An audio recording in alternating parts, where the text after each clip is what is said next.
bishii ilaa 7,000 qof oo Soomaali xagga tagto dalka Soomaaliya waxaa joogta ilaa 40,000 oo Kenyan ah oo ka ganacsata oo ka shaqeeya isbitaalada ka shaqeeya jaamacadaha ka shaqeeya hoteelada ka shaqeeya labada wadan waxaa dhaxmaray xiriir aad u ballaaran aad fudan waxaa kaloo jira ganacsiga Soomaalida ku leedahay Kenya aad u koray dawladda Kenya aad bay u soo dhaweysay waxaa ka socda isbedel aan caadi ahayn ayaa wuxuu ka socdaa Soomaalida ku dhaqan marka xaqiiqda geeska Afrika meesha hadda dadku waxaan qaltaagayaan dhammaantood in hanti gashadaan qayb ka noqdaan waa dalka Soomaaliya aad iyo aad ayuu maasan yahay wuxuu ahaa safiirka dalkeena Soomaaliya u fadhiya dalka Kenya Ambassador Jibril Maxamed Cabdulle oo ka mid ah dulmaasiinta iyo madaxa ka qayb galaya shirka maalinta koowaad ee shirka maalgashiga Soomaaliya oo goordhow ka furmi doona halkan oo ateendada afisyoon ee magaalada caasimadda ah Muqdisho iyadoo shirka uu daahfurayo ra'iisul wasaaraha Jamhuuriyadda Federaalka Soomaaliya mudane Xamse Cabdi Barre oo goordhow halkan soo gaari doona daawadayaal markaad fiirsaan halkan iyo sida loo soo agaasimay shirkan waxaad dareemaysaan in waqti badan la geliyay iyadoo wasaaradda qorsheynta xukuumadda federaalka Soomaaliya oo aan wasiirkeediba goorsii horeeda aan wareysanay daawateen wareysigiisa isla markaasna uu muujiyay in waqti badan iyo juhdi badan ay gelinayaan in Soomaaliya maalgashi weyn ay hesho oo lagu sameynayo maalgashiga waxaa Soomaaliya ku sameysanaya waa ganacsadeeda kuwa geeska iyo sidoo kale dalalka ay saaxiibka la tahay arrimaha maalgashiga ee Soomaaliya laga hadlayo waxa inay cajiib tahay waqtigan lagu soo beego xataa ka dhawaajiyay Ambassador Jibril oo safiirka Kenya wuxuu sheegay in markii loo fiirsho Soomaaliya waqtigan uu ku aboon asagoo sabab ka dhigay in Soomaaliya ay soo martay marxalad kala duwan waqti kadib ku sugan tahay ay marxaladii dhanka ammaanka oo shaqo badan laga qabtay iyo dhanka la macaamilka dalalka caalamka oo Soomaaliya macna badan ay ka sameysay iyadoo Soomaaliya ay dhawaan ku biirtay dalada bulshada bariga Afrika oo markaas macna weyn dawladda Soomaaliya ugu fadhisa oo suuq ganacsi oo muhiim ah daawadayaal shirka goordhow ayuu furmayaa waxaana furaya ra'iisul wasaaraha Jamhuuriyadda Federaalka Soomaaliya oo la filayo goor inuu xaggan soo gaaro waxa inta ku sugan hadda dulmaasiin iyo sidoo kale madax caalami oo ka tirsan safiirada dalalka caalamka u fadhiya Soomaaliya sidoo kale waxa ay muuqanaya inta badan wasiirada dawladda federaalka Soomaaliya ka tirsan oo ayaguna goobta ku sugan si toos ah telefishinka qaranka Soomaaliyeed iyo baraha kale aan kulana warbaahinta nagala socotaan waxaynu isku daynaa inaan si weyn idinku markaas socodsiino shirkan oo kelmadihii iyo doodihii dhimayihiin oo goordhow soo gaari doono wasaaradda Jamhuuriyadda Federaalka Soomaaliya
waagaag daawadayaal mar kale ayaan idin leenahay waxaan si toos weli kaaga soo hadlaynaa teenada afisiyoni oo goor uu ka furmi doono shirka maalgashiga maalinta koowaad markaan agaasimaha rugta ganacsiga agaasima dhore ayaa markaan ay la taagan agaasima ku soo dhawow telefishinka qaranka Soomaaliyeed mas'uuliyiinta ka qaybgalaya aad ka mid tahay shirka maalinta koowaad ee maalgashiga looga hadlayo idinkuna rugta ganacsiga ayaa tiin dabcan waa aad buu idin quseeya barnaamijkan bal ka waran qorshaha Soomaaliya ee la doonayo in lagu maalgashto iyo shirka maalinta koowaad qaabku ka furmi doono walaal aad iyo aad u mahadsan tahay shirkan iyo shirar kale fara badan ba Soomaaliya way u baahan tahay in adduunyada la tuso Soomaaliya inay diyaar u tahay in wadankeeda cid kasta oo maalgashi karta inay timaado shuruucda maalgashigana wax weyn laga qabto oo loo fududeeyo dadka raba inay maalgashadaan wadankan in ay xoolahoodii hantidooda halkan keenaan shuruuc badan ayna u baahan tahay arrintaas waata door nuucay aad ka qaadanaysaa maalgashiga dalka maadaama aad tuurtay ganacsiga rugta ganacsiga deegan waxa isugu yimaada ganacsatada Soomaaliyeed oo dhan ilaa iyo hadda maalgashiga ay u jeedo wadanka diyaarad ha dhihin bangi ha dhihin xawaalad ha dhihin wax walba waxa wadaade waa ganacsatada Soomaaliyeed hantiilayaasha wadanka uu leeyahay waa waxa wadanka maalgeliya laakiin hadda waxa la rabaa in la bilaabo hantiilayaal aan Soomaali ahayn ayaguna bal inay arkaan inay suuragalta wadankan in la maalgashado saadirteed wasaaradda qabanqaabeed wasaaradda qorsheynta aad ay ugu mahadsan tahay waana rugta ganacsigu hore u sii wadaysa arrimahaas aad u mahadsan tahay agaasima dhowre agaasimaha rugta ganacsiga ayuu ahaa goordhow ra'iisul wasaaraha Jamhuuriyadda Federaalka Soomaaliya ayaa soo geli doona anagoo si toos ah kugu duwi doona kelmadaha iyo munaasabada si toos u bilaaban doonta daawadayaal telefishinka qaranka Soomaaliyeed ayaa si toos ah nagala socotaan program kindly I'll advise everybody to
Check. Check one. wahagaag daawadayaal mar kale Check one. ayaan leenahay soo dhowaada anagoo si toos ah weli ugu jirnaa tibinteena tooska ah kaaga imaanaysa xarunta ciidanka cirka teendhada afisyoon ee magaalada caasimadda Muqdisho oo maanta uu ka furmayo maalinta koowaad ee shirweynaha maalgashiga bangiyada Soomaaliyeed iyadoo shirka ay ka qayb galayaan madax kala duwan diblomaasiyiin safiiro waxaan goordhow daahfuraya ra'iisul wasaaraha Jamhuuriyadda Federaalka Soomaaliya mudane Xamse Cabdi Barre oo la filayo inuu gudaha soo galo waxaa shirkan lagu faaqidi doonaa labada maalin uu soconayo oo maanta inta maalinta koowaad sida ugu habboon ee Soomaaliya maalgashi lagu sameyn karo loona sii laba jibaari karo iyadoo maalgashiga Soomaaliya ay ku sameysanayaan dalal kala duwan kuwa bariga Afrika kuwa caalamka iyo sidoo kale ganacsatada Soomaaliyeed oo intaba la rajeynayo in ku sameeyaan maalgashiyo kala duwan wasiiradii aan la hadalnay oo dhammaantood ka tirsan xukuumadda federaalka Soomaaliya waxay wada qireen in waqti xadirkan ay tahay waqtiga ku habboonaa ee Soomaaliya maalgashi lagu sameyn karo markii la eego dhinaca xasiloonida oo magaalada caasimadda ah Muqdisho iyo guud ahaan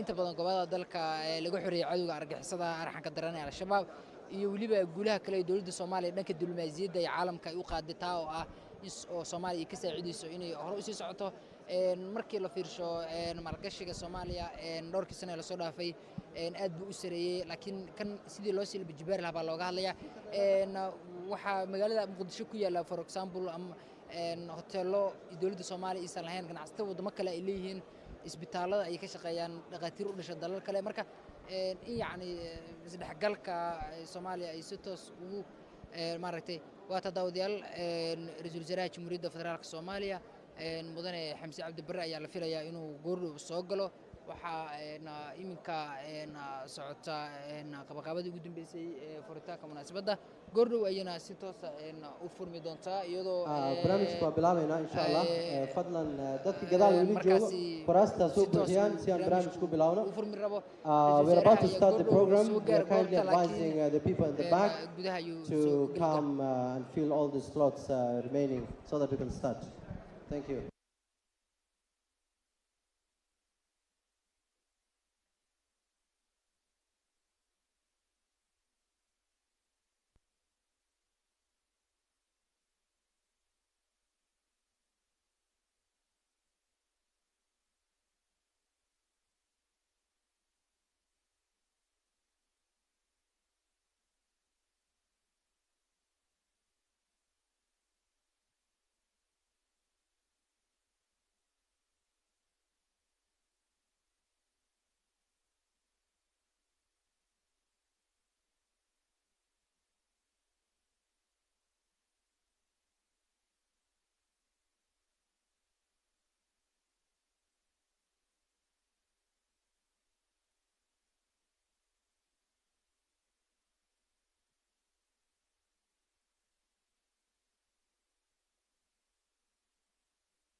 To Somalia. We are going to start our program, but first we are going to start with the Holy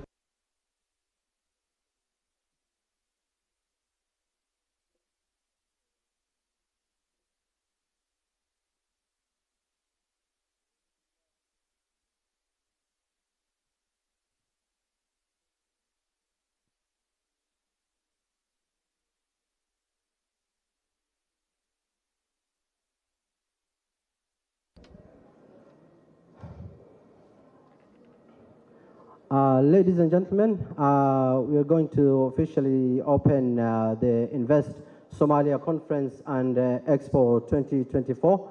I would like to thank all the attendees and once again welcome you all to our nation's capital, Mogadishu, and welcome to Somalia. So distinguished guests, excellencies, ministers, senators, members of parliament, ambassadors, foreign dignitaries,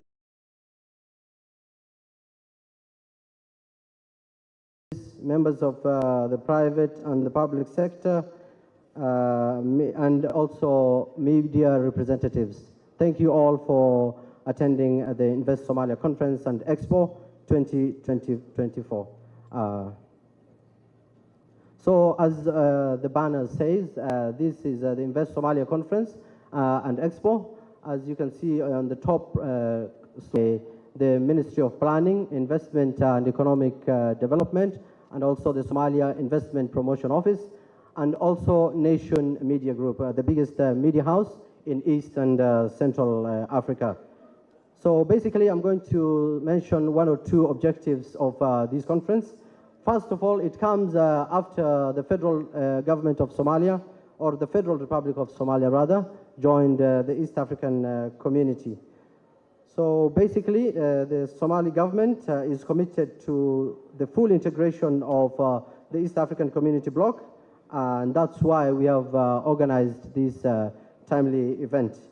And also, the main purpose also of this event is to showcase Somalia's investments opportunities to the East African community bloc, and also to the greater Africa and the world at large.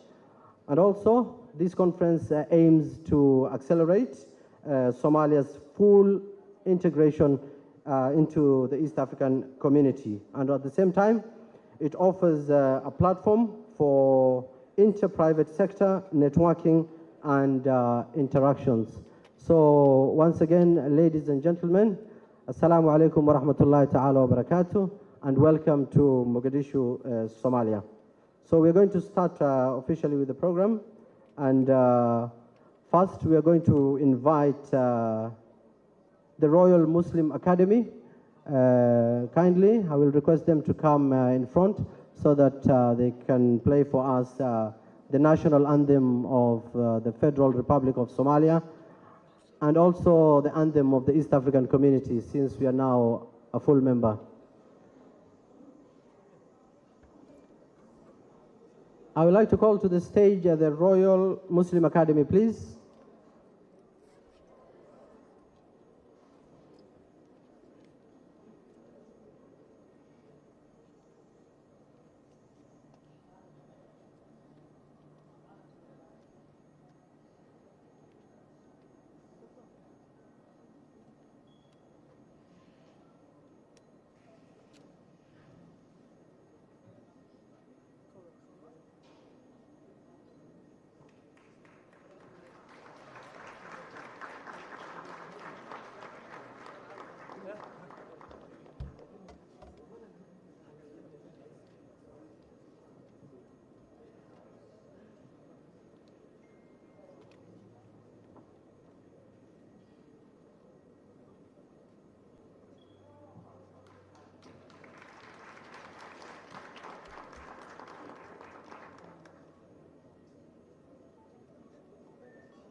We are requesting for microphones to be brought here in front for the students.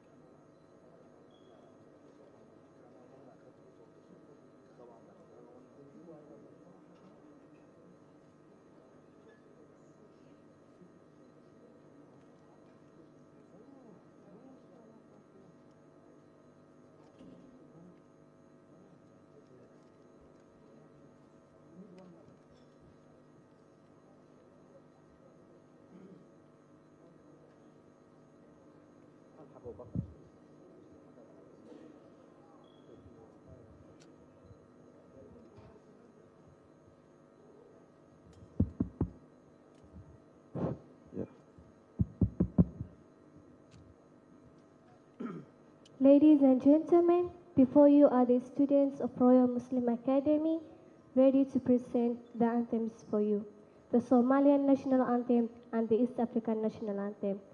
Before we go far, please, I request for you to stand up and have a respect for the national anthems.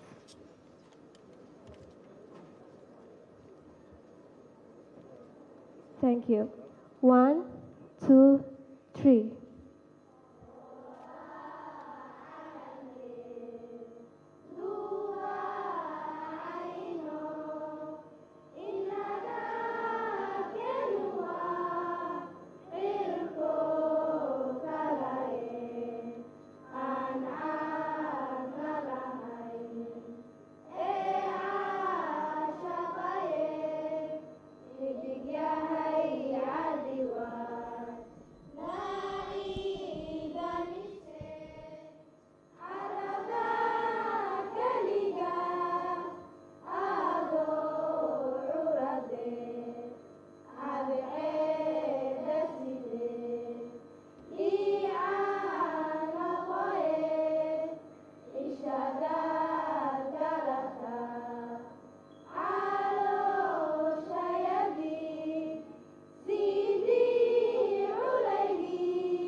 Thank you.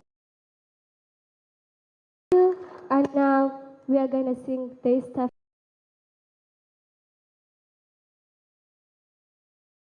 African Anthem. 1, 2, 3.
Thank you. You may have your seats. As we entertain you. Ladies and gentlemen, before you are the students of Royal Muslim Academy, as I told you before, ready to present the welcoming song. 1, 2, 3.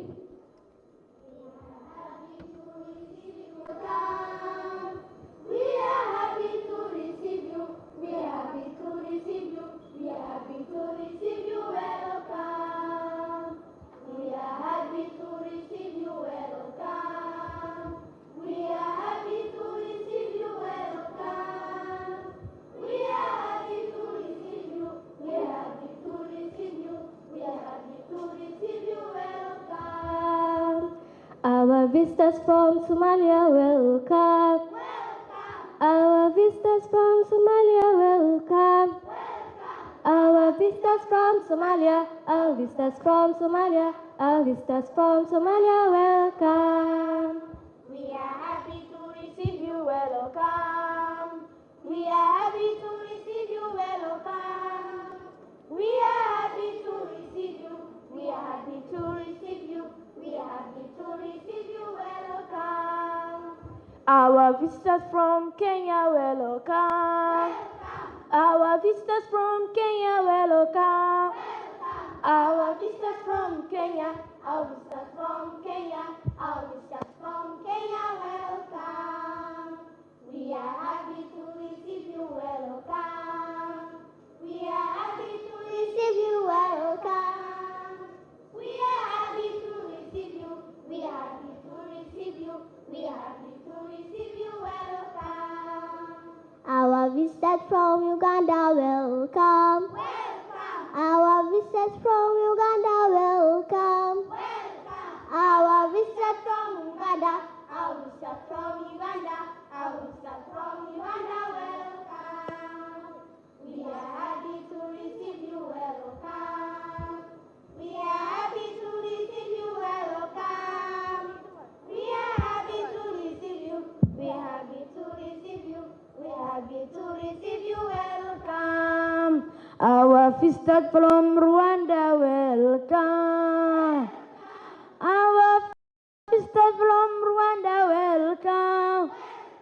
Our visitors from Rwanda, our visitors from Rwanda, our visitors from Rwanda, welcome. We are happy to receive you, welcome. We are happy to receive you, welcome.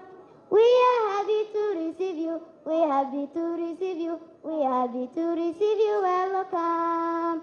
Our visitors from Tanzania, welcome. Our visitors from Tanzania, welcome.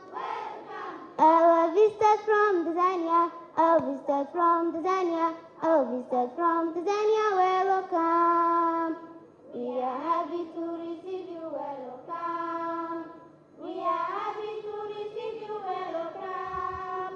We are happy to receive you. We are happy to receive you. We are happy to receive you, welcome. Our visitors from Burundi, welcome. Our visitors from Burundi, welcome. Our visitors from Burundi, our visitors from Burundi, our visitors from Burundi, welcome. We are happy to receive you, welcome. We are happy to receive you, welcome. We are happy to receive you.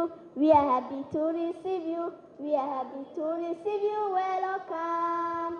Our visitors from Sudan, welcome. Our visitors from Sudan, welcome. Our visitors from Sudan, our visitors from Sudan, our visitors from Sudan, welcome. We are happy to receive you, welcome. We are happy to receive you, welcome. We are happy to receive you. We are happy to receive you. We are happy to receive you, welcome. Our visitors from Congo, welcome. Our visitors from Congo, welcome. Our visitors from Congo, our visitors from Congo, our visitors from Congo, welcome. We are happy to receive you, welcome. We are happy to receive you, welcome. We are happy to receive you. We are happy to receive you. We are happy to receive you, welcome. Our visitors from Ethiopia, welcome. Our visitors from Ethiopia, welcome.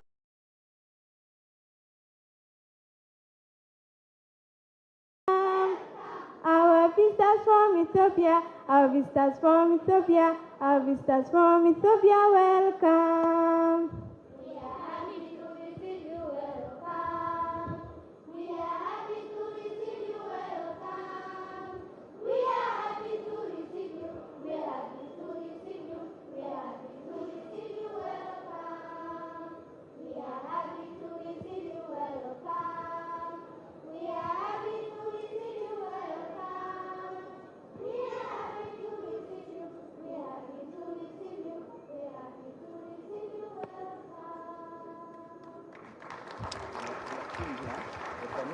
come, you are going to speak the anthems. Somali anthem, yeah, you are going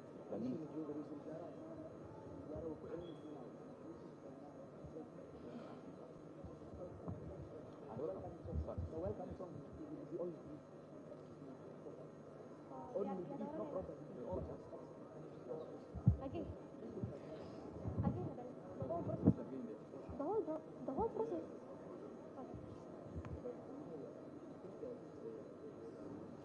Like they said it.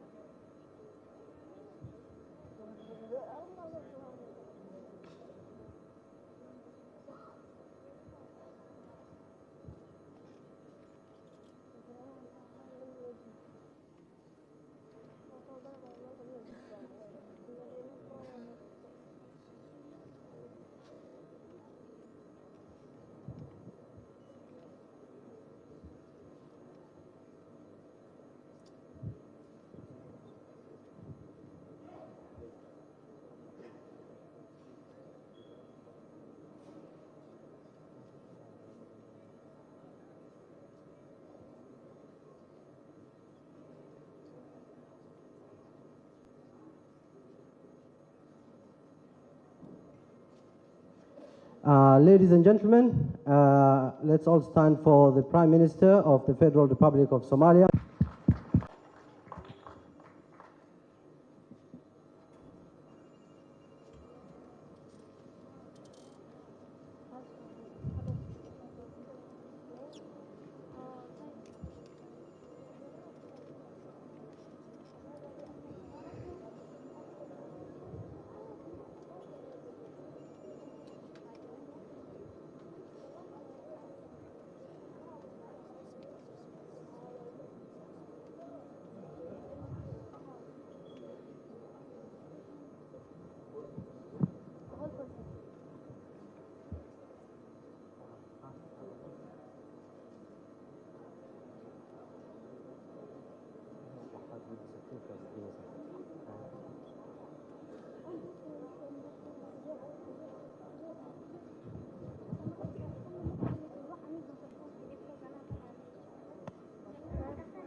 Assalamu alaikum wa rahmatullahi ta'ala wa barakatuh. His Excellency, the Prime Minister of the Federal Republic of Somalia, His Excellency Hamza Abdi Barre, it's a pleasure to have you at Invest Somalia Conference and Expo 2024.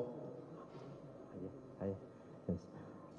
So without further ado, we'd like to welcome members of the Royal Muslim Academy for the national anthem of the Federal Republic of Somalia, and also the anthem of the East African community. Thank you. Ladies and gentlemen, before you are the students of Royal Muslim Academy ready to present the anthems. First, before we go far, please, I request you to stand up as we sing the national anthem.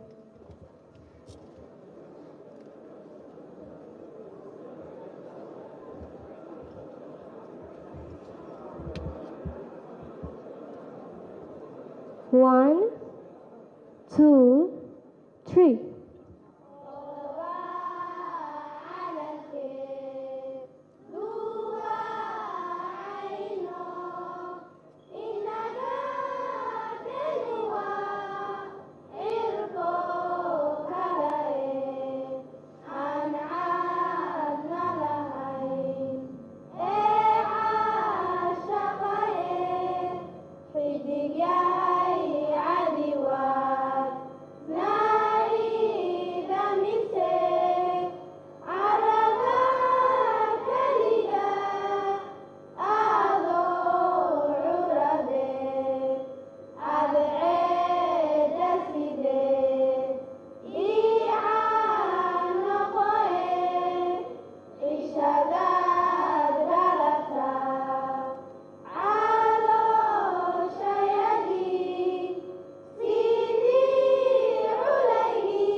Thank you, and now we are going to present the East African Community Anthem. 1, 2, 3.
Thank you, and now you may have your seats.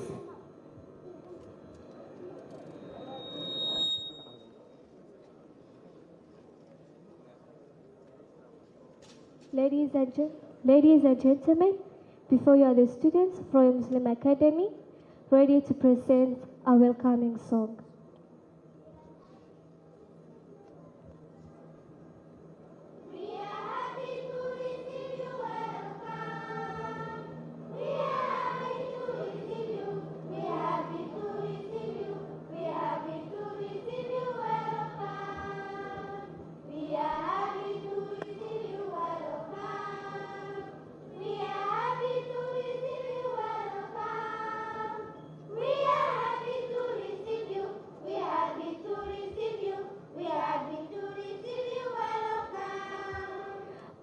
Visitors from Somalia, welcome.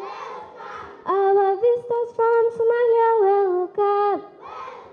Our visitors from Somalia, our visitors from Somalia, our visitors from Somalia, welcome. We are happy to receive you, welcome. We are happy to receive you, welcome. We are happy to receive you. We are happy to receive you.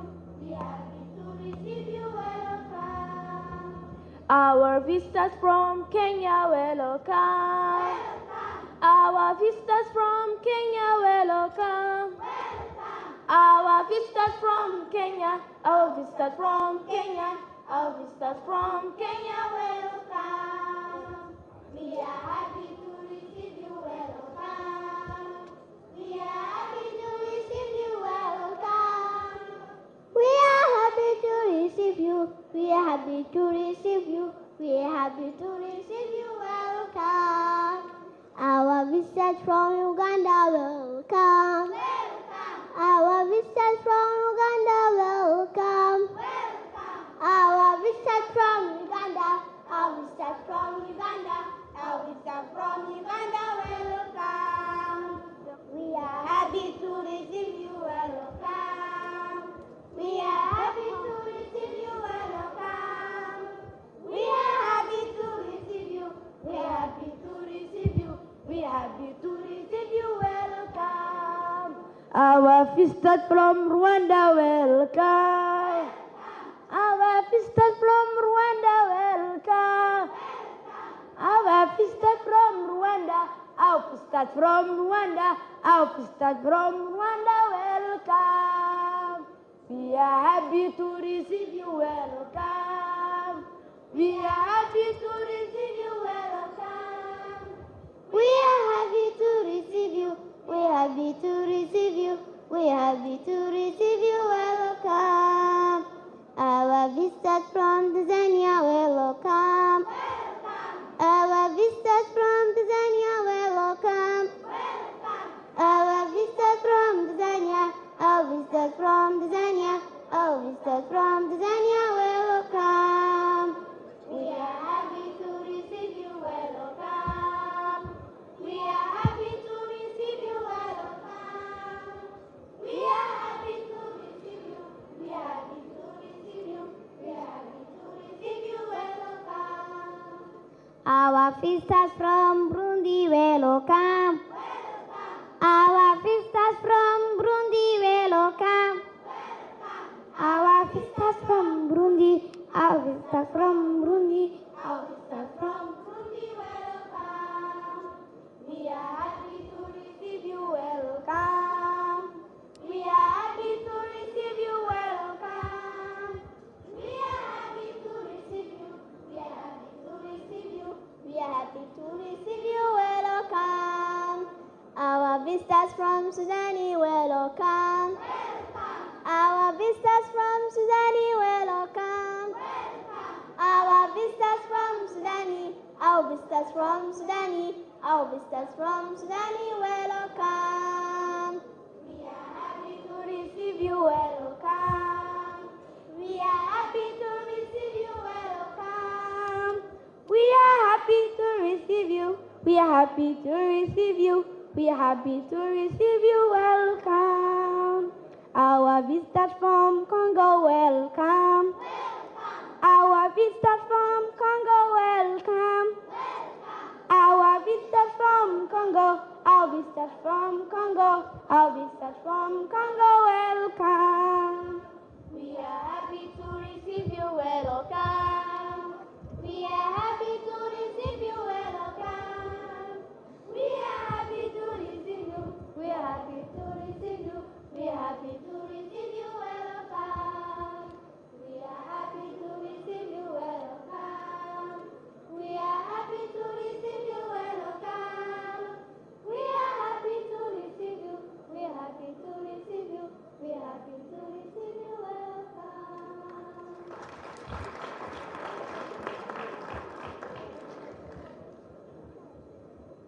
Thank you very much to the Royal Muslim Academy. That is the new generation of Somalia. And it's worth to note that this is the first ever time that this East African community song has been played in Somali soil on a national event. So as they exit, a round of applause for them.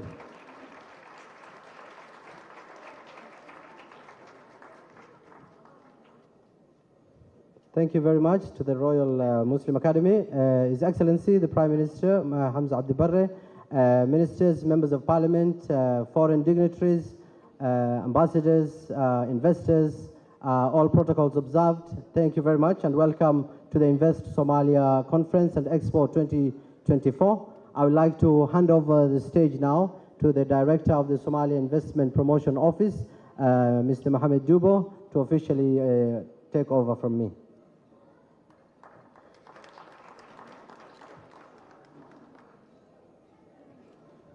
Your Excellency, Prime Minister of the Federal Government of Somalia, Excellency Hamza Abdi Barre, ministers present, diplomatic corps, business communities from East Africa, government officials, members of the parliament from both houses at both levels of government. Assalamu alaikum wa rahmatullahi wa barakatuh. Good afternoon. It's a pleasure to welcome all of you again to this great city of Mogadishu with great people and with great atmosphere and weather. I hope you have enjoyed your arrival and your stay in the last 24 hours. This is the first conference that we held in favor of the East Africa community since Somalia joined East Africa community late last year and is the newest baby, the newest member or partner country in the East Africa community. Without further ado, it's my pleasure to welcome His Excellency Absalam Hadliye, envoy, presidential envoy to the East Africa community, to have his remarks.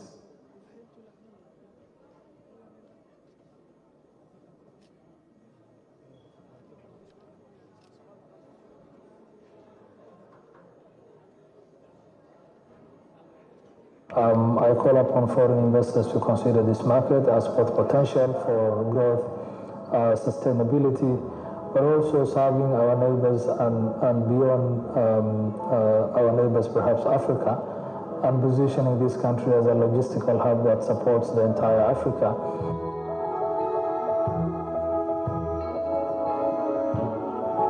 The team, thank you so much. Please pause this video. Thank you. The LED team, please pause this video. Thank you. Thank you very much. That was not me. That's somebody else's. Mr. Prime Minister, Hamza Abdi Barre, Ministers, Minister Jibril, Minister Bene, my other brother minister here, all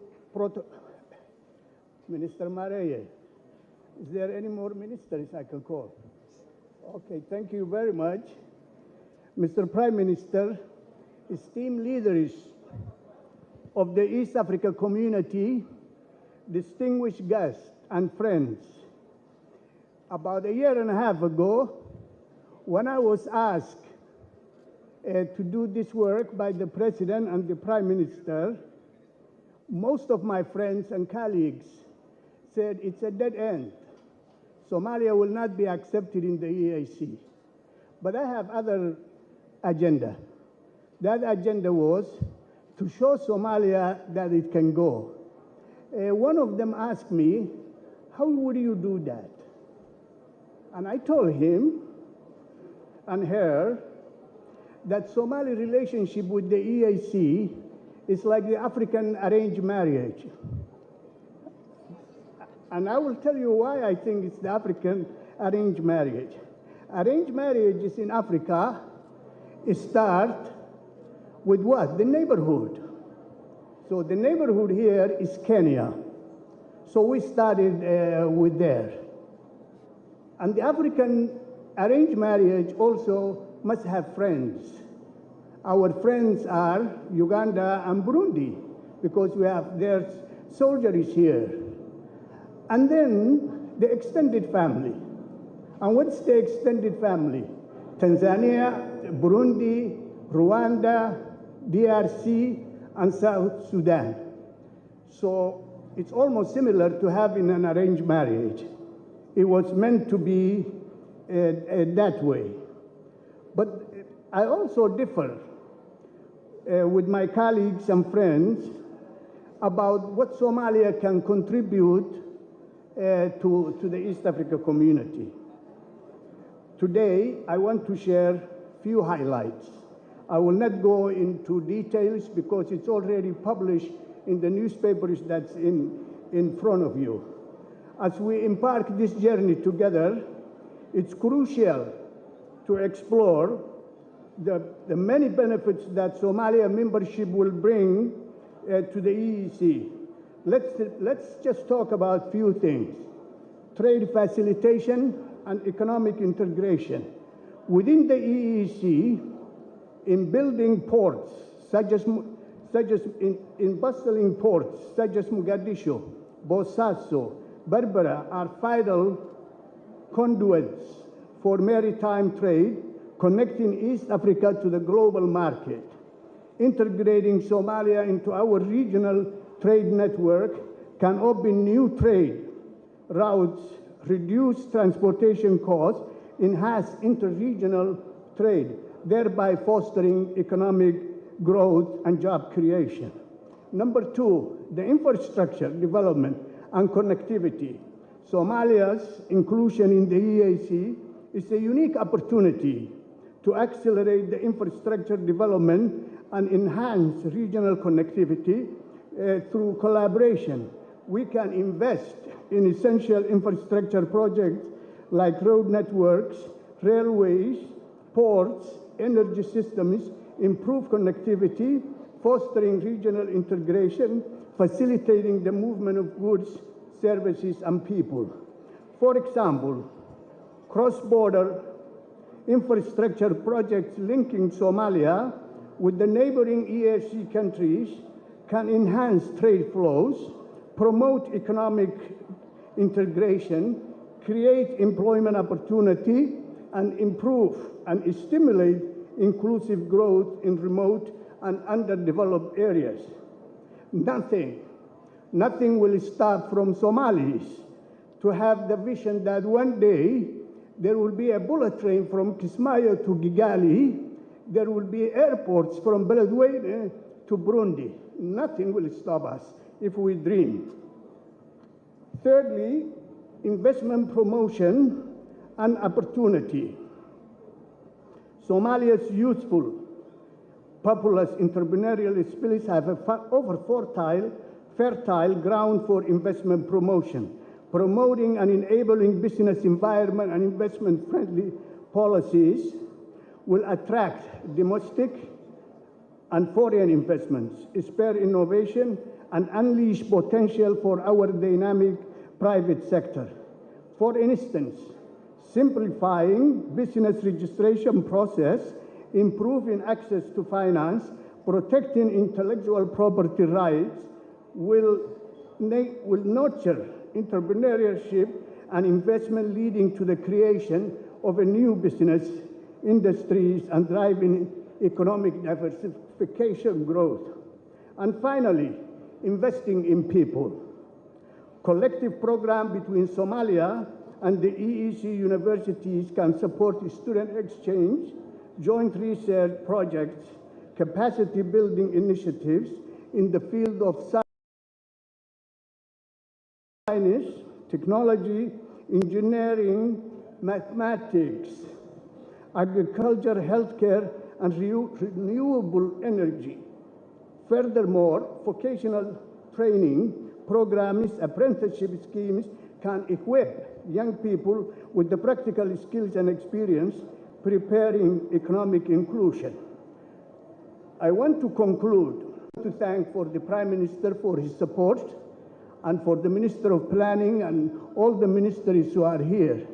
But equally important, I want to thank the media, the Nation Media Group. They have been supporting me before today. From the time I started this journey, the CEO is here, Mr. Stephen Getamo, the Dan Mwangi, lead editor of the Broadcast News Media Group, Timothy is here, and also a very young friend who is active, who will not give me a break, always calls me, Timothy Muthangi. Thank you, Timothy. And thank you very much. Somalia is open for business. Thank you.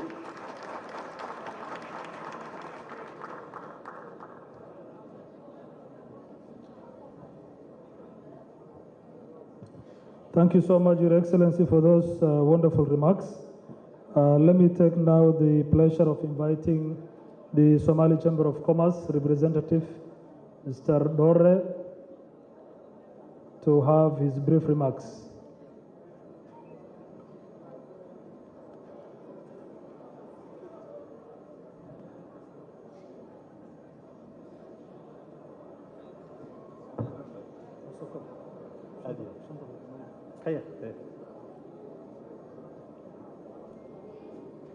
aad iyo aad bay runtii sharaf iigu tahay in aan halkan aan ka soo jeediyo anoo isticmaalaya magaca rugta ganacsiga agaasimaheeda guud waayo aragnimo dheer oo aan shaqada u leeyahay 11 sano ee u dambeysay agaasimaha guud ee rugta ganacsiga Soomaaliya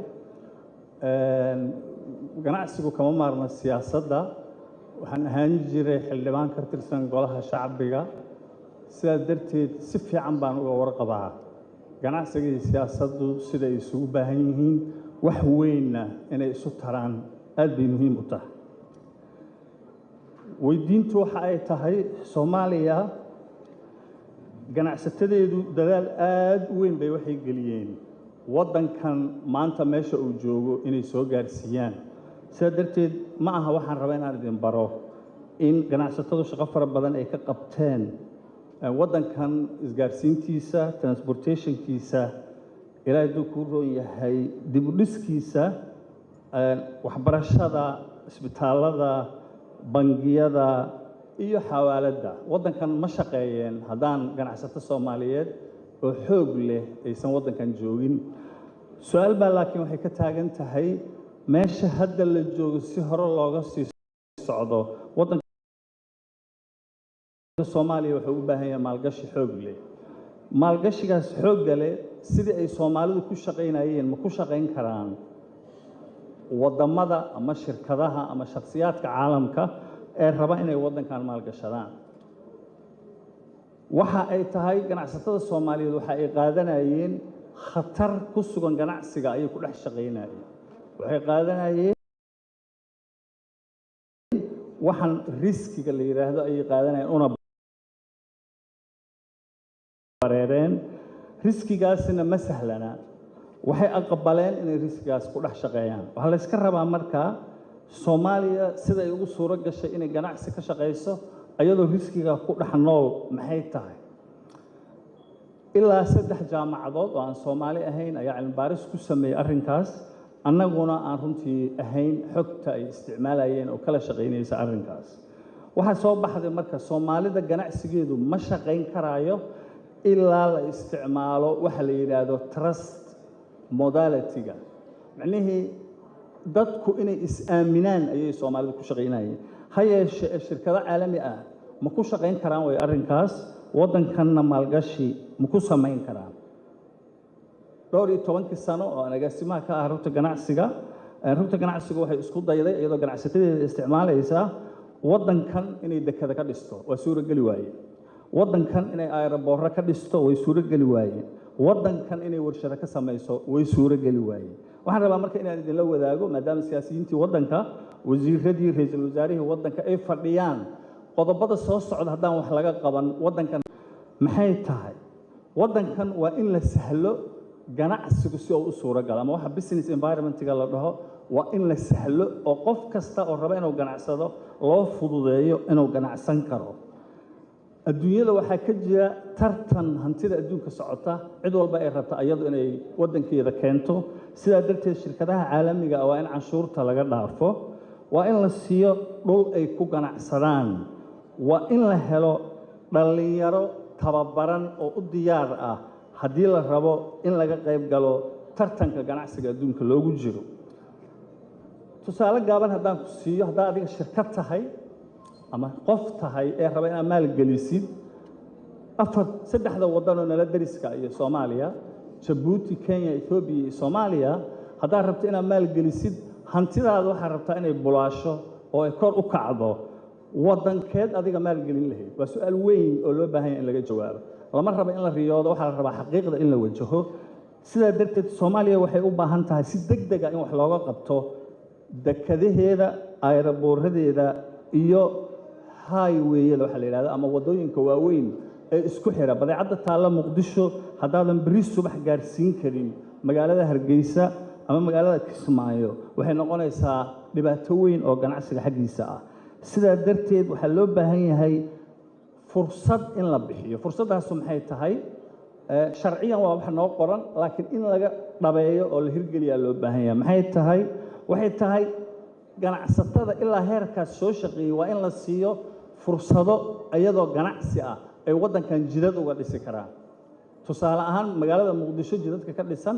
ganacsato Soomaaliyeed sadaqa ku dhisay laakiin hadda waxaa la iska rabaa jid ka baxa Muqdisho oo Baydhabo taga jid ka baxa Baydhabo oo Kismaayo taga ganacsato Soomaaliyeed inay maal geliyaan adduunyada waa ay ka jirtaa jidad ay ganacsato leedahay waa ay ka jirtaa waa in la helo aeroboorro ay ganacsato Soomaaliyeed ay maal geliyeen aeroboorka ku yaala magaalada Muqdisho waa inuu Baydhabo ku yaal waa inuu Kismaayo ku yaal waa inuu Beledweyne ku yaal waa in meel walba laga helo si badeecadaadu meesha aad rabto ay degdeg ugu tagto waxaana awooda inay ganacsatada Soomaaliyeed ay dhisaan kaliya waxay u baahan tahay siyaasiyan in la aqbalo ganacsataduna ay hawshaas ku dhaqaaqaan sidaa darteed waxaan ka codsan mudane ra'iisul wasaare wasiirka qorsheynta oo fadhiya in loo fasaxo lagana shaqeeyo ganacsatada Soomaaliyeed inay aeroport dhisaan, inay dekada dhisaan, inay highway dhisaan. aad iyo aad aan u mahadsantihiin.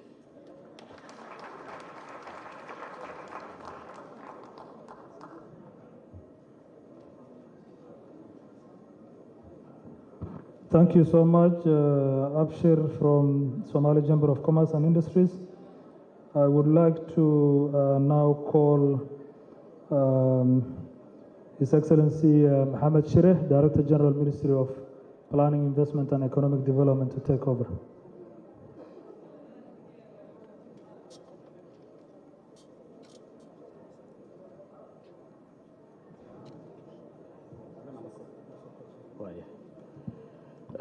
Thank you very much.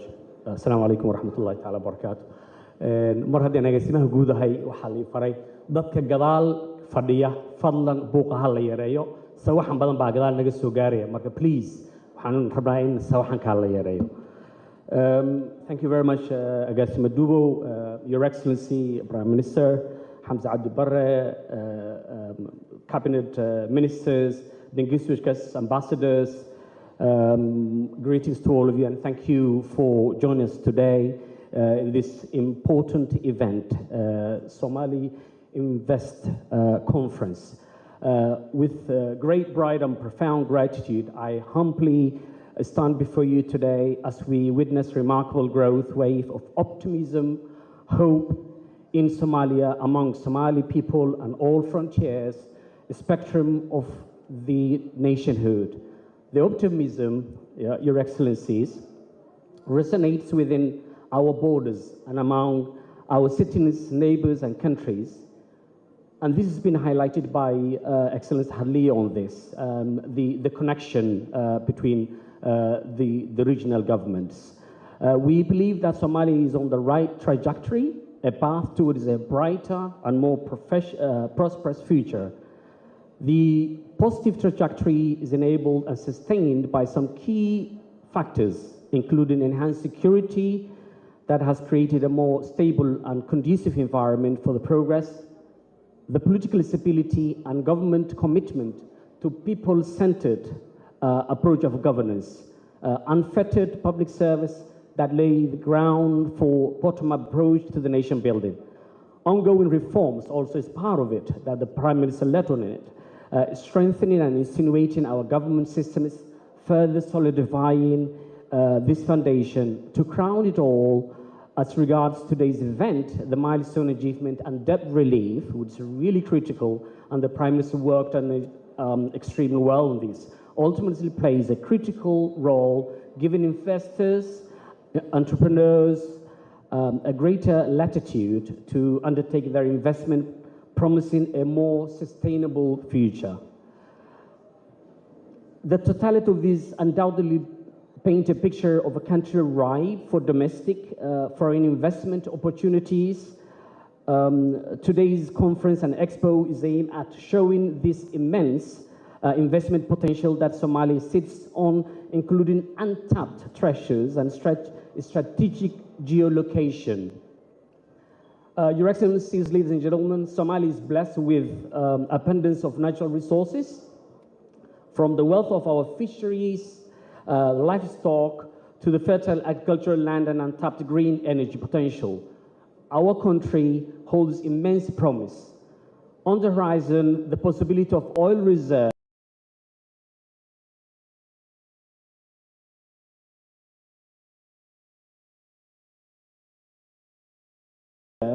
adds another layer of exciting potential. Beyond resources, Somalia's strategic location in the Horn offers unique advantage. Our proximity to critical global shipping routes makes us a natural regional and touch upon the conductivity, which is really critically important. Our dedicated and dynamic diaspora community is vital to our development, and we know the amount of money that the diaspora communities bring into Somalia. It hits the billions development journey. Their expertise, capital, and network serve a critical pillars in our pursuit of economic growth with the region. The annual flow, as we know at the moment, is over $1.6 billion in diaspora remittance alone. If you look at the investment opportunity across sectors, and I'm sure today you will have a lot of sectors that work in different areas, we see a fertile ground for investment across diverse sectors as we move forward. Agriculture, energy, all right, I have to shorten it, energy, but also real estate, telecommunications that's been talked about. In praising the new era, Your Excellency now, Somalia is ready for business. It is at crossroads.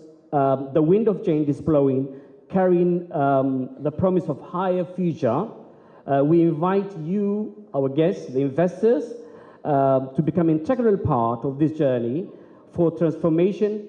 Invest in Somalia, invest in opportunity, invest in a nation poised for greatness. I thank you very much and welcome to Mogadishu.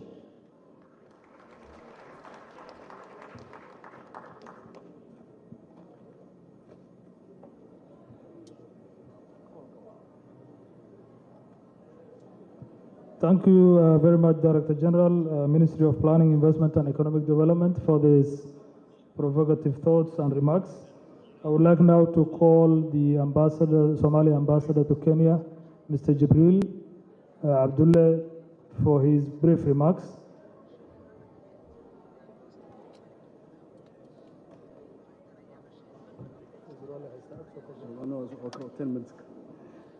Bismillah.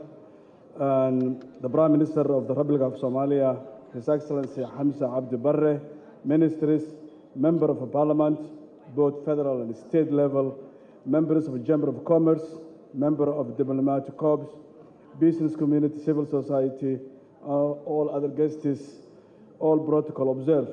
As a Somali ambassador, I often approach with inquiries about investment opportunity in Somalia and how to engage in our country's economic landscape. Today marks a significant occasion as we gather here at this timely investment conference to explore in these very questions. Just a little over 2 months ago, the series of this conference was sown during a productive discussion with Nation Media team in Nairobi. From those initial spurs, a remarkable journey that brings us together today. I wish to express my deep gratitude to the Minister of Planning and International Investment for spreading this initiative, demonstrating their commitment to fostering economic growth and prosperity. I also want to extend my appreciation to the Nation Media Group for their unwavering trust in Somalia. Their investment, both in terms of resources, advocacy, service, as a testament to their potential opportunities awaiting investors in our vibrant nations. Today we stand at the threshold of immense possibility where collaboration, partnership, and investment can pave the way for shared prosperity. I invite all of you to explore diverse investment avenues that Somalia has to offer and to join hands in shaping brighter future for our nation and its people. It's my honor to share with you incredible investment opportunity that our beloved country presented, and to invite you to partake in what promises to be transformative journey for Somalia and for your investment portfolio. Let me outline 4 main or maybe 5 main reasons for why investing Somalia at this juncture in its history is both financially and politically is rewarding. First foremost, our nation of 30 years old.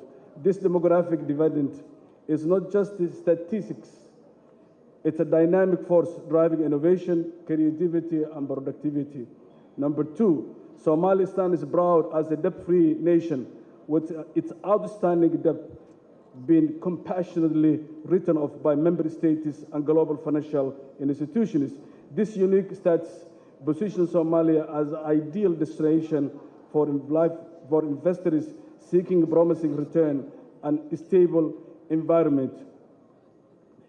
Number 3, reflecting our recent history, Somalia has demonstrated, Your Excellencies, resiliences, determination, and rebuilding itself post-civil war.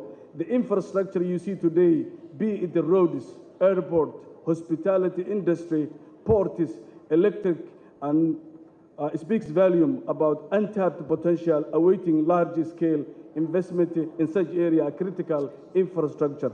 Your Excellencies, looking into the future, number 4, Somalia is on the curbs of significant milestone. Within the next year, we will commence drilling for Somali natural resources, particularly oil and gas, with the potential to unlock billions of dollars investment that will reinvest it back into our country. This presents a golden opportunity for forwarding thinking investors to partner with us in harnessing these resources for mutual benefit. Billions will be spent on building major interstate roads, blue economy, airport, port, hospitality industry, electric grids, medical services, and other areas. These major projects require human resources, technical know-how, and external partners to work with Somali companies. Our diaspora, with their skills, resources, and hunger for opportunities, are already begun shaping Somalia's future. They stand ready to collaborate with international investors in driving our nation's growth and prosperity. The World Bank Group Foreign Investor Survey speaks volume about Somalia's improving investment climate. Over 56% private sector respondents find it less challenging to invest in Somalia due to its favorable investment legal framework. In conclusion, I leave with you a powerful analogy from Somali nomads, an analogy that speaks of recognizing opportunities and seizing them at the right moment, just as we can sense impending rain before it falls. Somali nomad says, praying for a rain during an exceptional dry spell, when there is no cloud, no rainfall, no scent of smell, and rainy season has not arrived. It's like blaming Allah subhanahu wa ta'ala for not delivering rain. They say that we know when to pray when to pray or expect rain. We Somalis can now sense the rain, smell it, feel it. It might be pouring down the sky. We sense that Somalia's imminent economic takeoff. The potential for growth and prosperity is palpable. And I urge each of you to join us an extraordinary journey. And finally, Your Excellencies, outstanding investment climate, bolstered by business-friendly policies that the government has already initiated, the legal framework ensures that your investment will not only yield substantial returns, but also contributes socio-economic development in our nation and people. We believe together we can embark on this transformative journey, unlocking Somalia's vast potential and creating a brighter, more prosperous future for all, particularly people in East Africa. Thank you and welcome to Somalia again. Thank you.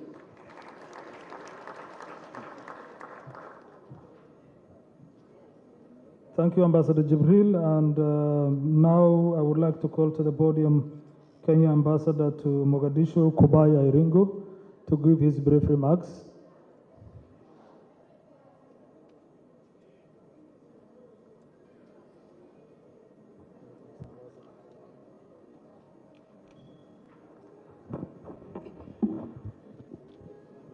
Good afternoon, everybody.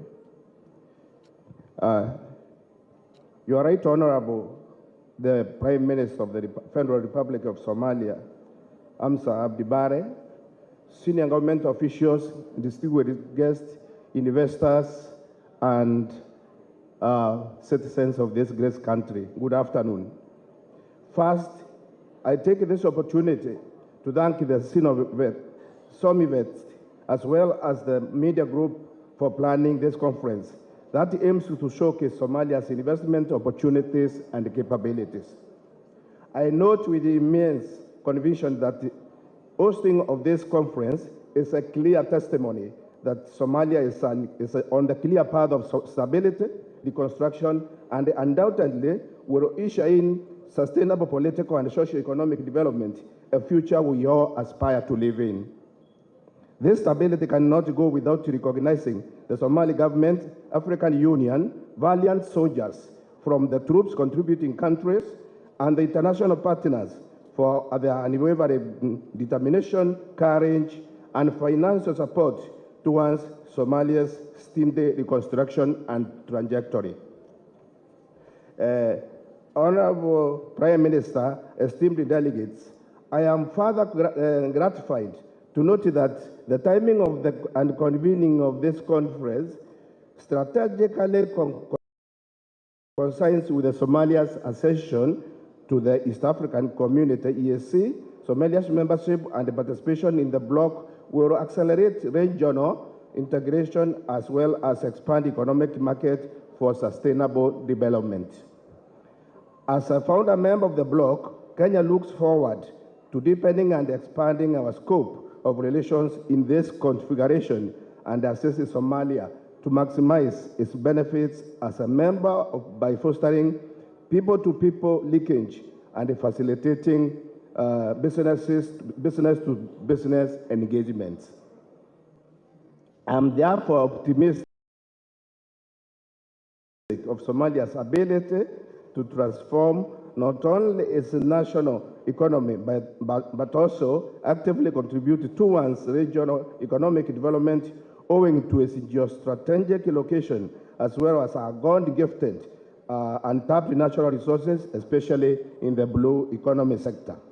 On this note, I can assure that Kenya remains committed to Somalia's ability to ensure the security and the political climate improves in order to boost investor confidence through establishment geared towards maximizing gains whilst minimizing risks. Therefore allow me to reiterate that this conference reflects the resilience of Somalia and our people in their quest to cement our position both regionally and globally, while exhibiting a strong interest to play a political role among the communities of all the nations. Finally, I may take this opportunity to welcome all the Kenyan citizens who are living in Somalia to come at our mission to register, because we want to keep data of all our Kenyan citizens living in the Federal Republic of Somalia. And if you cannot make it at the mission, please go to the website, the Kenya Mission website, and register so that we can be able to get in touch with you wherever you are when you're in this republic. I thank you, and may God bless you all. Thank you.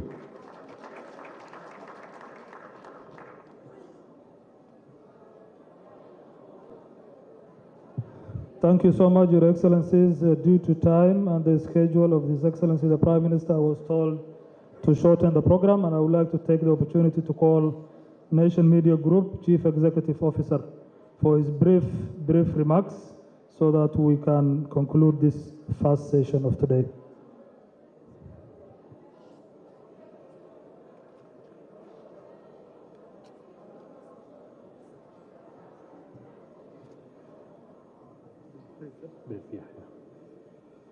So, Your Excellency, the Prime Minister of the Federal Republic of Somalia, Excellency Hamza Abdi Bare, all distinguished guests, ladies and gentlemen, good afternoon. Hamjambo. Now, it gives me great pleasure to stand before you here, and as we have our first ever business conference and expo in Somalia. Now, before I decided to take this trip, more than 50% of the people I spoke to asked me, are you sure you want to go to Mogadishu? But I can tell you, I'll stay here, and I'll stay in Somalia, and I'll stay in Mogadishu as long as I want. This is a safe, this is a good place. It is better than any other place that we've heard of. The perception here, and I want to start challenging the media fraternity, the media locally, the media earlier, with what is happening in Somalia. Somalia is the future of this continent, and this ties very well with our theme, the new frontier for entrepreneurship and investment. Now, because of time, I want to first thank the government of Somalia through the Ministry of Planning and Investment and Economic Development, and really also would like to thank and pass our gratitude to the President of Somalia, His Excellency Hassan Sheikh Mohammed, and his team for the support and the warm welcome that we've received since we started this initiative.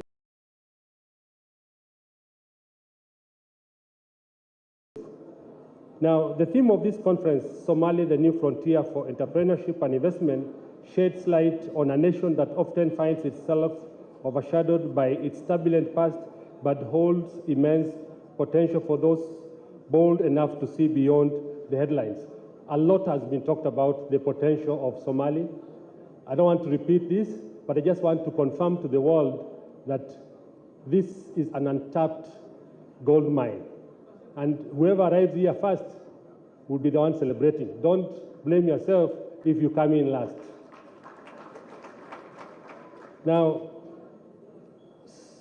the African community, I would like to commend the government of Somalia for their continued and concerted effort in cultivating a favorable business climate, enticing foreign investments, and nurturing economic progress.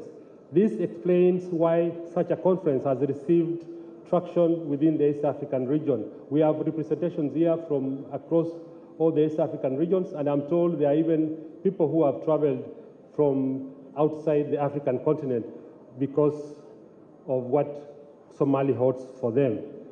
Now, despite the several challenges, the government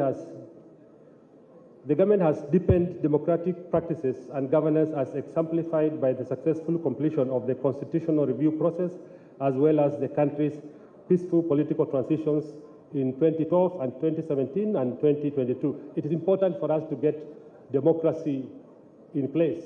Now, the media and democracy are intertwined, and I hope the government will continue giving the media the freedom of expression, the freedom of speech, because this is what will change this country.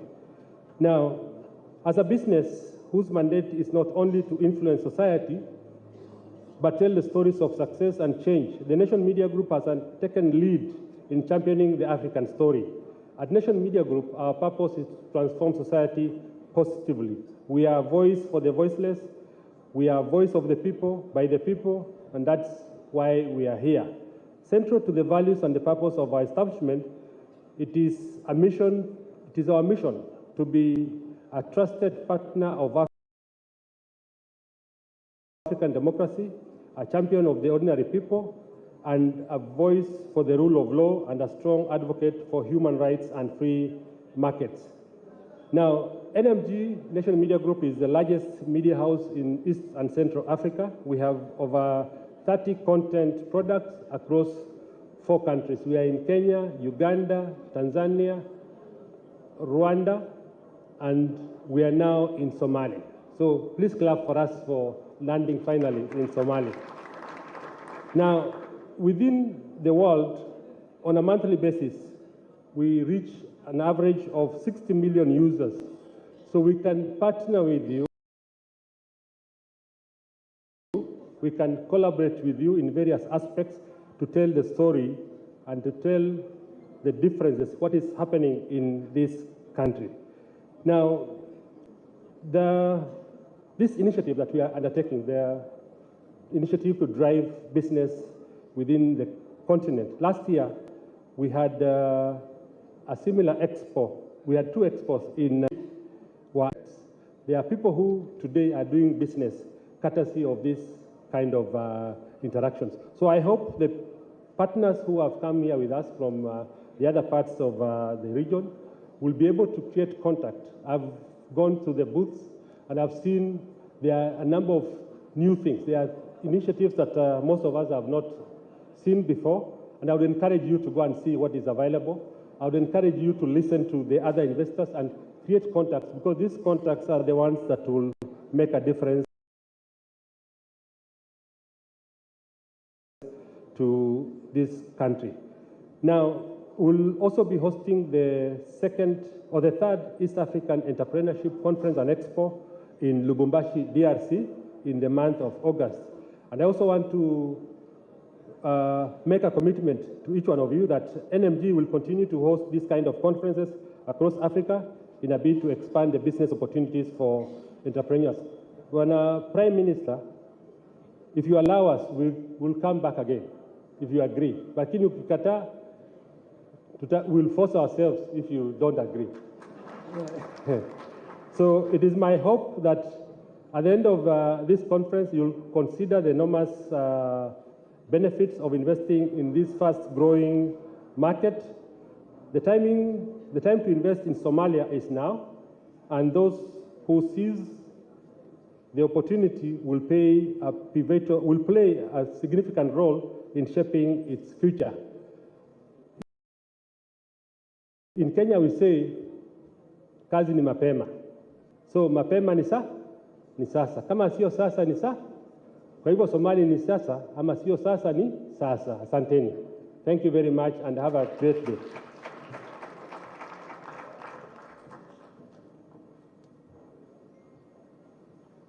Thank you so much, Mr. CEO. And now, due to time, I would like to call His Excellency Mahmoud Abdurrahman Sheikh Farah Benabena, Minister of Planning, Investment and Economic Development, to give his remarks and invite His Excellency the Prime Minister.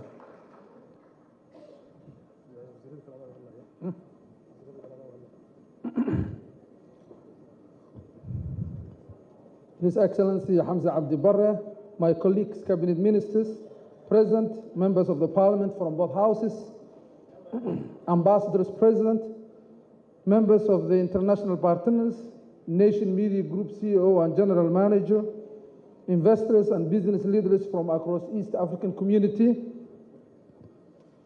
Somali private sector representatives led by the Chamber of Commerce, and all the other guests. All protocols observed. Assalamu alaikum wa rahmatullahi wa barakatuh. Excellencies, distinguished guests, ladies and gentlemen,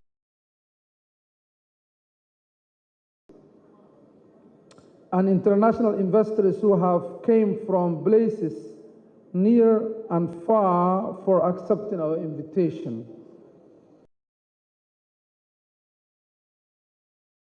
Welcome to Mogadishu, welcome to Somalia, welcome to this investment conference.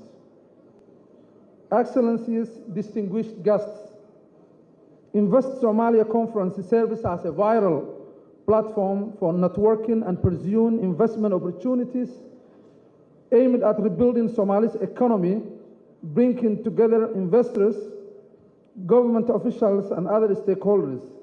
The conference facilitates dialogue and collaboration toward the sustainable development initiative in the country. Through panel discussions, presentations, and interactive sessions, participants gain insights into Somalia's economic landscape, identifying sectors ripe for investment. The conference catalyzes efforts to stimulate economic development, economic growth, and create employment opportunities, as well as to improve the livelihood across Somalia. Excellencies, distinguished guests, ladies and gentlemen, guided by His Excellency President Hassan Sheikh Mohamud and Prime Minister His Excellency Hamza Abdi Barre, Somalia has embarked on a developmental agenda aimed at fostering economic growth, prosperity, and stability across the nation. With a focus on the inclusive growth and sustainable development, their leadership has prioritized initiatives spanning economic revitalization, infrastructure enhancement, and social welfare programs. By championing the governance reform, investment-friendly policies, both President and Prime Minister are steering Somalia towards a brighter future. Recently, Somalia has made a significant strides across multiple fronts, marking a pivotal turning point in its journey toward stability and prosperity. Liberation efforts have seen a significant and notable successes, reclaiming territories, from extremist groups and restoring government control in strategic towns. Security improvements and stabilization initiatives have bolstered confidence, enabling communities to rebuild and thrive. The completion of the debt relief process marks a pivotal moment in Somalia's economic journey, as it not only alleviates the burden of debt but also unlocks vital resources for investment in infrastructure, social services, and economic development initiatives. The support and confidence demonstrated by the international partners signal a renowned commitment to Somalia's stability and prosperity, paving the way for sustainable growth and improved livelihood to its citizens. Somalis recently joined the East African community. This underscores Somalia's commitment to regional integration, economic cooperation, while strengthening public governance and domestic revenue neutralization efforts have enhanced transparency and accountability, laying the groundwork for sustainable growth. I want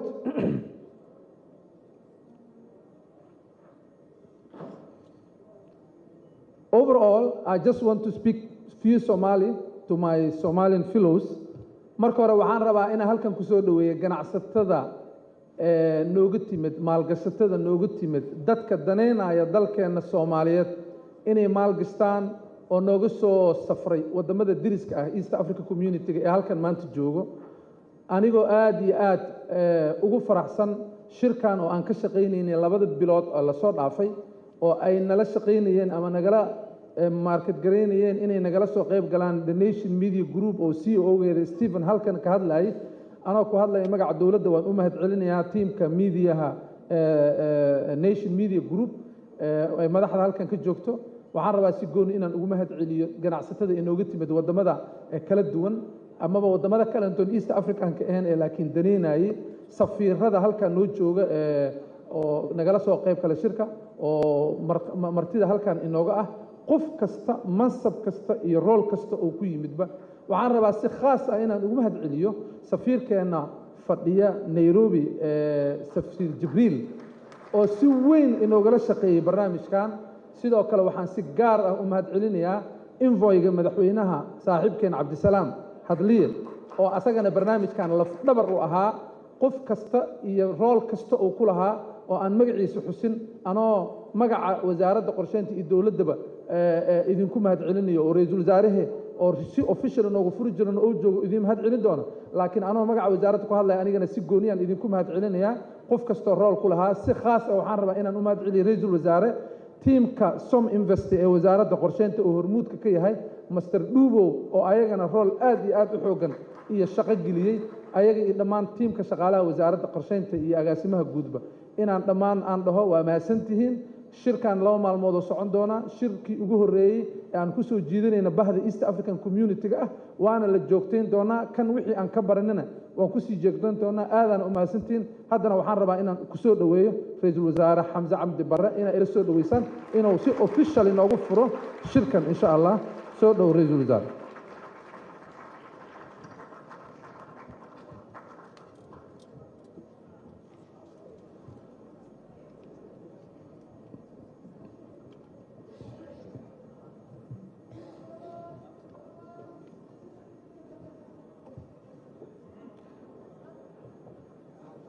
Please. Yeah. Sorry.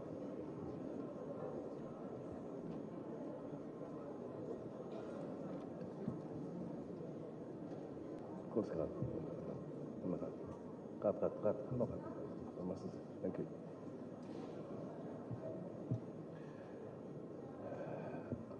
بسم الله الرحمن الرحيم. الحمد لله والصلاة والسلام على رسول الله وعلى آله وصحبه أجمعين.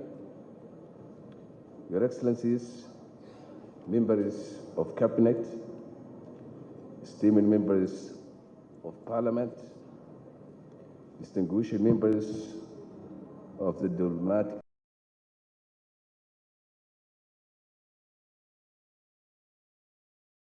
corps,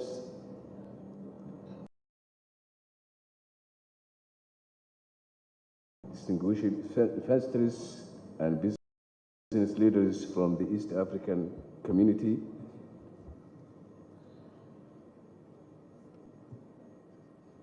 representative of the Somali private sector, respected leaders of the Nation Media Group, of the media, and other distinguished guests. Ladies and gentlemen, Mali Wanaagsan, I think it is a good afternoon. It is my pleasure and honor to be present at this significant assembly of esteemed international, regional, and local business leaders and investors. I am delighted to welcome you to Mogadishu, our capital, a city of unprecedented hospitality and rich history. Here, at the heart of Somalia, you will discover a community eager to partner with the international investors and to forge paths towards mutual prosperity.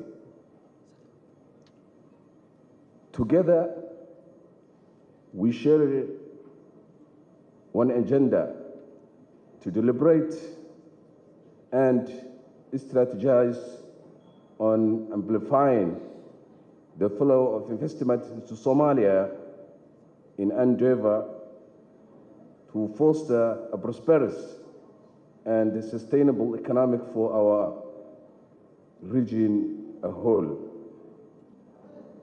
Excellencies, ladies and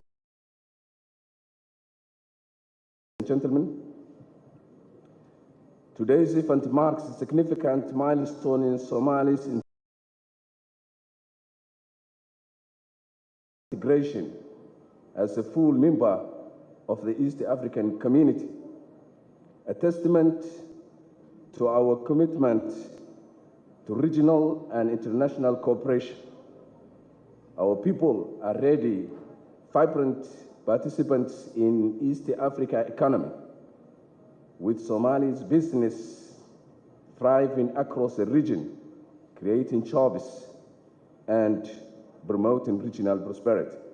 Today, Somalia invites you to explore these growing opportunities, a market overflowing with potential, first-hand of vibrant spirit of our new Somalia.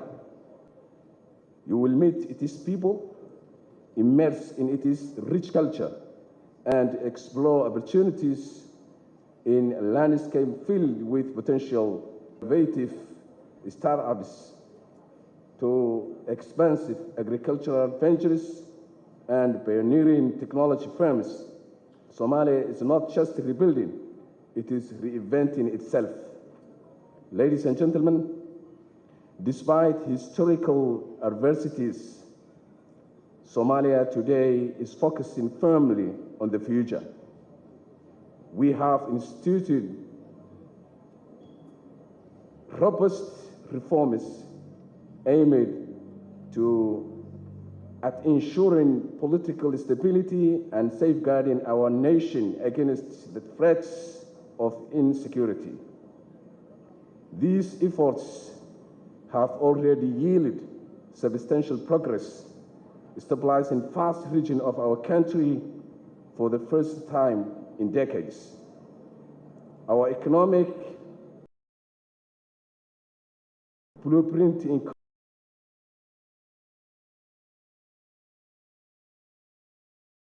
includes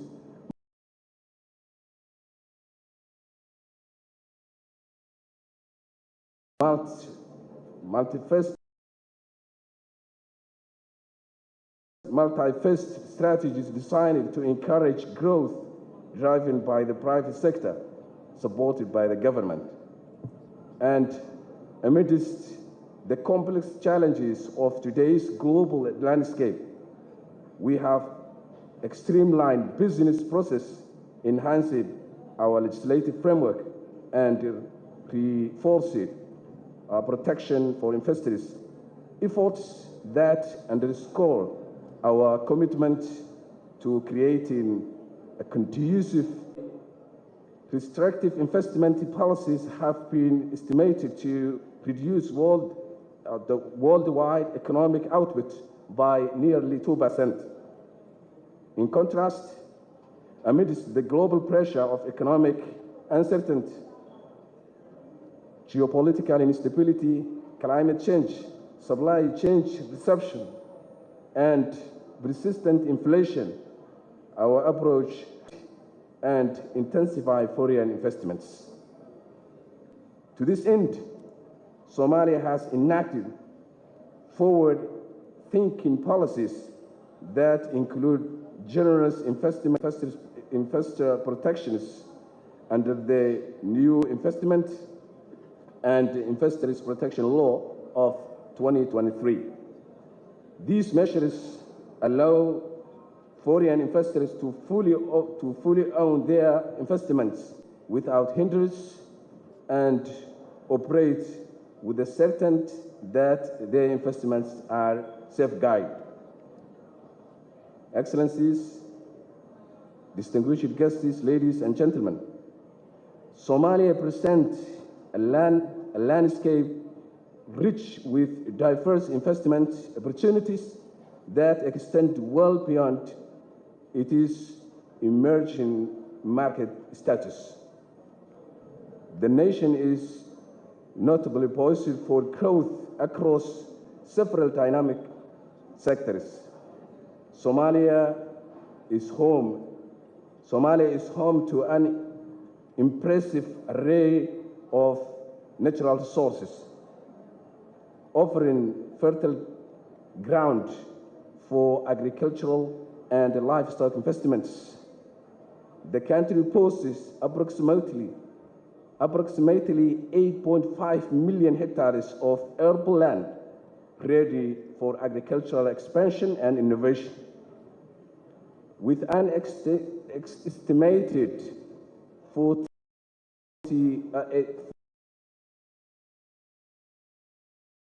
57 million heads of livestock. The livestock sector is the cornerstone of the Somali economy, supporting livelihoods of a large portion of the population. Somalia's extensive coastline, stretching over 3,333 strategic maritime routes in the world, places the country at the heart of the major global shipping lanes. This geographic advantage enhances its potential as a key player in the international trade and logistics. Somalia's geographical location also offers significant potential for renewable energy development, particularly solar and wind energy. The country enjoys more than 3,000 hours of sunshine a year.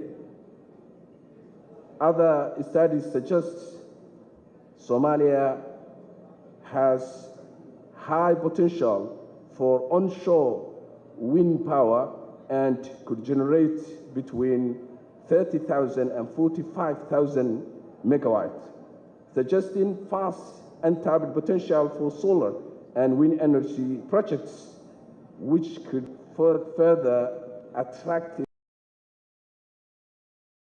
investments in green energy. Most significantly, the demographic profile of Somalia is also highly favorable, with about 70% of our population under the age of 30. This young, energetic, and increasingly tech-savvy workforce is eager to engage with new technologies and innovations, offering a resilient foundation for the private sector. Together, these opportunities create a promising investment for investors looking to enter a market with higher growth potential, strategic geographic positioning, and the wealth of natural resources. Ladies and gentlemen, as we look forward to enriching discussions and promising partnerships, I am optimistic about the productive exchanges that will emerge from this gathering. Together, we can build a framework for collaboration that transcends borders and benefits all our people. I extend my deepest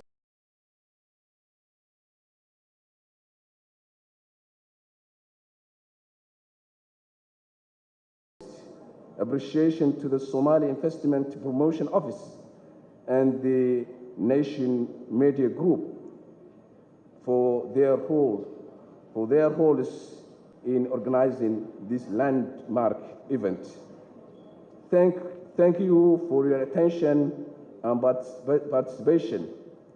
Now, the Invest Somalia Conference and Expo 2024 open. May your deliberations and fruitful, and your time in Somalia inspiring. Thank you very much.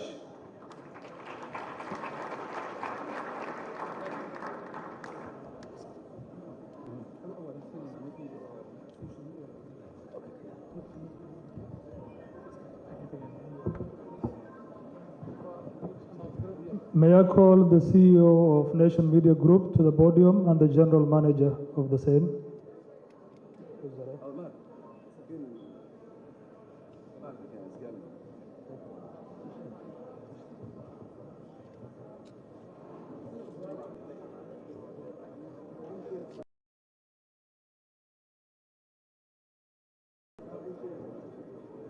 We request the media to come to the front row. The media to saxaafadda hore ha soo maraan.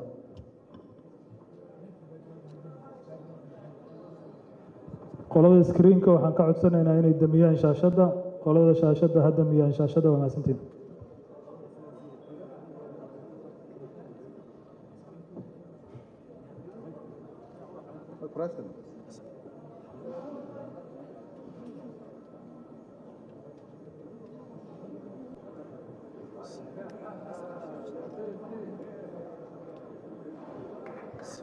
Mr. Absalam Hadliye, Wazir Hadliye, podium came out.